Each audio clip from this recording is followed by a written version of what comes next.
Di salariering é praticamente que seguro para nós é importante o plafond em verdade está 38 caminho que não cresce mais den o salário, não é um ponto de discussão importante den é parte de reestruturering a pessoa está bisa que nós não vai inventar e will tá o rapport tá tem a ser laga atrás pero entretanto tá o aí tá passa que men bome se queda evaluar que gota é melhor choice bota haya a trobe e grupo não tá cambia não é dinâmica tá cambia de enquanto docente tá isso não gota start isso não gotin bota bisa que chega e 38 acaba e botin isso não pouco mais grande seguro tour é ponto não aqui tá vai ser evaluar e nós compreender que não tá trabalhando bastante pode ser intensivo arriba é tópico aqui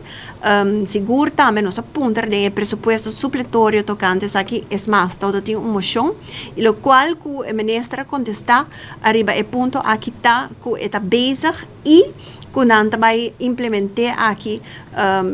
dus não tenho alocar fundo para começar a implementar pero a maneira que não vai implementar é se nós está guardando no momento não aqui para nós quer também a curto prazo kiko por hasi para o qual se trata de diferente outra moção também que está relatada ao plafond aqui não pero não quer tratar holisticamente dus de parte do governo não quer aqui